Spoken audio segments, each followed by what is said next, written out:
विष्णु भगवान की जय हो। हम भगवान से प्रार्थना करते हैं कि भगवान सभी भक्तों को आशीर्वाद दें, सभी भक्तों के घरों में सुख शांति हो। जो माता बहनें, नौजवान साथी एकादशी का व्रत रखते हैं वो एकादशी का व्रत आज रखें। आज पौष महीने के कृष्ण पक्ष की सफला एकादशी है। जो व्रत रखते हैं वो सबसे पहले भगवान विष्णु की प्रतिमा अपने सामने रखें और पूजन का सामान भी अपने पास रखें। पुष्प, धूप, दीप, नैवेद्य, ऋतुफल, तुलसी पत्र और जल का कलश अपने पास रखें। संकल्प करें, भगवान से प्रार्थना करें। जिस इच्छा के लिए आप ये व्रत रख रहे हैं भगवान से प्रार्थना करें और कथा को प्रारंभ करें। भगवान का पूजन करने के बाद सफला एकादशी महात्म्य में श्री युधिष्ठिर बोले कि भगवान, पौष महीने के कृष्ण पक्ष की एकादशी का क्या नाम है? उस दिन कौन से देवता की पूजा होती है और उसकी विधि क्या है? ये सब आप हमें विस्तार पूर्वक समझाइए। श्री कृष्ण भगवान बोले कि राजन, प्रेम के कारण मैं आपके प्रश्नों का विस्तार सहित उत्तर देता हूँ। अधिक दान देने वाले की अपेक्षा मैं एकादशी व्रत करने वाले से अधिक प्रसन्न होता हूँ। इसलिए अत्यंत विधि पूर्वक व्रत करना चाहिए। अब आप इस एकादशी महात्म्य का व्रत का विधि सुने। पौ महीने के कृष्ण पक्ष की एकादशी का नाम सफला एकादशी है। इस एकादशी के देवता नारायण भगवान हैं। इस एकादशी का पूर्वोक्त विधि के अनुसार व्रत करना चाहिए और नारायण जी की पूजा करनी चाहिए। जिस प्रकार नागों में शेषनाग, पक्षियों में गरुड़ जी श्रेष्ठ हैं, उसी प्रकार सब व्रतों में एकादशी व्रत सबसे श्रेष्ठ है। जो मनुष्य एकादशी व्रत तथा मेरा पूजन करता है वो धन्य है। सफला नाम की एकादशी में मेरा ऋतु के अनुसार दान अर्पण करे, अर्थात नारियल, नींबू, अनार, सुपारी आदि मुझे अर्पण करे और धूप, दीप, पुष्प आदि से मेरी 16 प्रकार से पूजा करें। उस दिन दीपदान अवश्य करें तथा रात्रि को जागरण जरूर करें। इस एकादशी व्रत के समान यज्ञ, तीर्थ तथा दूसरा कोई भी व्रत नहीं है। मनुष्य को 5000 वर्ष तपस्या करने से जो पुण्य मिलता है वह पुण्य भक्ति पूर्वक रात्रि जागरण करने से, सफला एकादशी का व्रत करने से प्राप्त हो जाता है।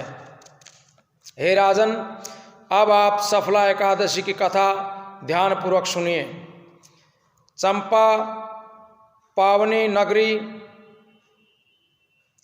चंपावती नगरी में एक महिष्मान नाम का राजा राज्य करता था।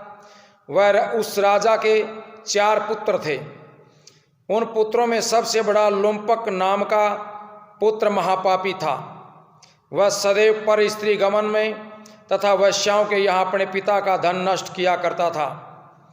वह सदैव देवता, ब्राह्मण, वैष्णव आदि की निंदा किया करता था। जब उसके पिता को अपने बड़े पुत्र के बारे में ऐसे समाचार प्राप्त हुए तब उसने उसको राज्य से बाहर निकाल दिया। जब लुम्पक सबके द्वारा त्याग दिया गया तब वह विचारने लगा कि अब मैं क्या करूं, कहाँ जाऊं। अंत में उसने रात्रि को पिता की नगरी में चोरी करने की ठान ली। वह दिन में वन में रहने लगा और रात्रि को अपने पिता की नगरी में जाकर के चोरी तथा अन्य कुकर्म करने लग गया। रात्रि में वह आकर के नगर के आदमियों को मारता तथा तंग करता। कुछ दिनों के बाद उसने संपूर्ण नगरी को तबाह कर दिया। उसे पहरेदार पकड़ने पर भी राजा के भय से छोड़ देते थे। जिस वन में वह रहता था वह भगवान को अत्यंत प्रिय था। उस वन में एक बहुत पुराना पीपल का वृक्ष था तथा उस वन को सब देवताओं का क्रीड़ा स्थल मानते थे। इस वन के उसी पीपल के वृक्ष के नीचे महापापी लोमपक रहता था। कुछ दिनों के पश्चात पौष महीने के कृष्ण पक्ष की 10वीं के दिन वह वस्त्रहीन के कारण शीत के मारे मूर्छित हो गया। ज़्यादा ठंड पड़ने के कारण मूर्छित हो गया और सर्दी के कारण वह रात्रि को नहीं सो सका और उसके हाथ पर जकड़ गए।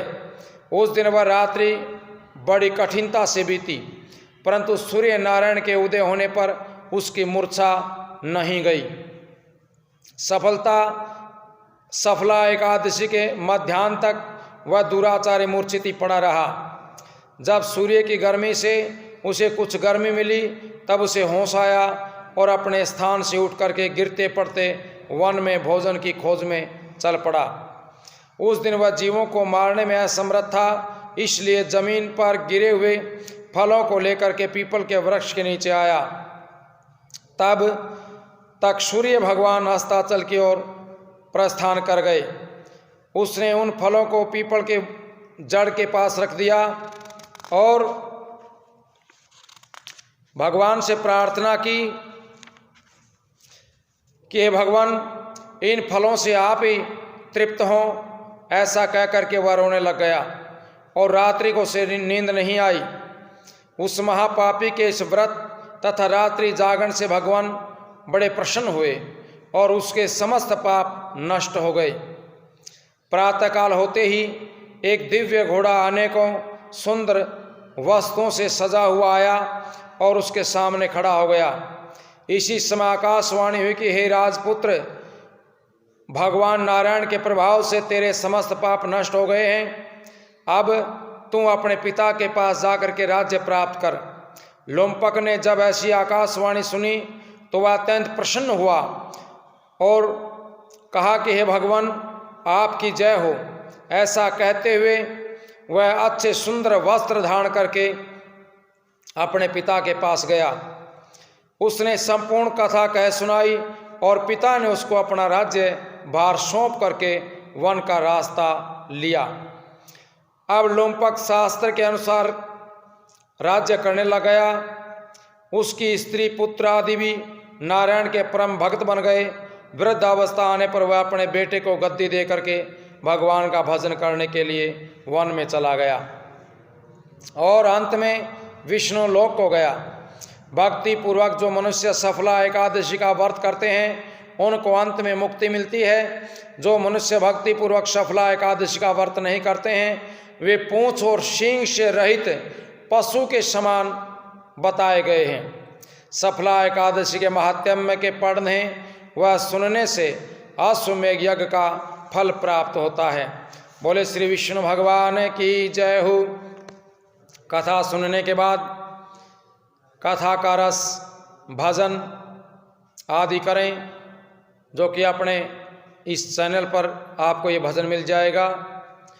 और भजन करने के बाद जल का कलश लेकर के उसमें नैवेद्य डाल करके सूर्य नारायण भगवान को अर्घ्य दें। भगवान से प्रार्थना करें कि भगवान, आज हम ये एकादशी का व्रत कर रहे हैं, आप हमें शक्ति दें, बिना किसी विघ्न के ये हमारा व्रत संपूर्ण हो।